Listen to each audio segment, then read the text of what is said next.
and also taking a pretty sketchy wipeout on the inside. We're getting ready now for heat 9 of round 2. Ezekiel Lau up against Stuart Kennedy. The first head-to-head heat between these two competitors. But we've seen some upset results already today, and experience not always winning through. So let's see what unfolds here as Zeke powers into this first wave. Driving down the line. A very solid hit there, and doing well not to catch the nose of his board riding out of that turn. Let's get eyeballs on this. Just straight under the lip there. Beautiful read on that barrel. Comes out clean. This hook over here is already looking over his shoulder before completing that turn, but this one right here just snaps that. Falls with the crest of the wave. This water angle I absolutely love. You can see the intricacies of what's happening in the tube ride. Pulls up high to get the exit, comes out with a lot of speed straight into the bottom turn. You can see that little bit of a missed time over there, but this last turn just slashes. I think identifying some of those bomb waves that Jeremy Flores was able to get into. Here's Stu Kennedy though, making his mark on this heat. 23.5 minutes to go. Stu out on the open face, just gliding through a backhand carve. Now sticking close to the pocket. Wants to get out of this one. Behind him, Ezekiel Lau deep in the barrel.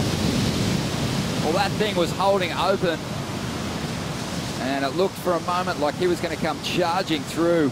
Out, so unfortunately, Zeke just a hair too deep, literally just moments away from flying out of that barrel. And Stu having a nice clean tube, but nothing too deep, but definitely a beautiful cover up. Nice, long, drawn out wall, but you know, he could have been in there a little longer, I think, but definitely making the wave, executing the wave well, and finishing off on the inside there. And then Zeke's wave was just, that thing just stood up on the reef and just drew out so deep, and it just guttered out, and he was in there grabbing the rail, riding the foam ball. It looked like he was going to come flying over it, and then it just dropped out. And when the floor drops out, there's not much you can do, and you know, it was just right at the end. Unfortunate for him, he couldn't make it out. He's going to go out, reset. The boys are going to just try and cover as much distance as he could. He kind of slowed down there, realized that he had to get more speed. The double pump right there, grabs the rail and sets his line.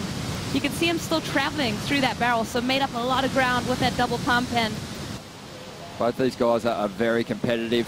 Stu Kennedy up at the moment, trying to move further ahead. Good approach to that first section. Very critical.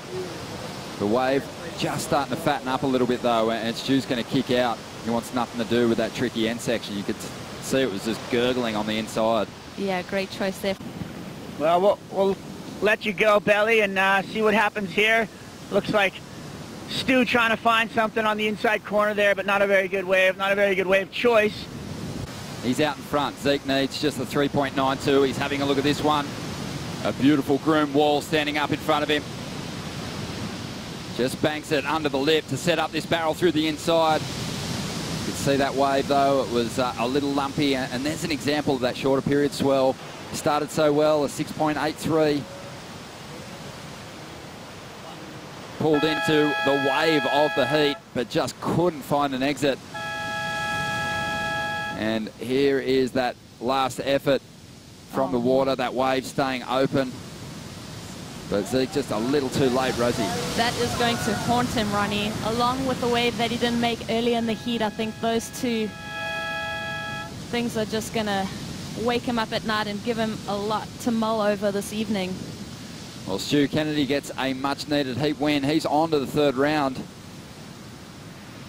as we move closer to establishing our round 3 matchups.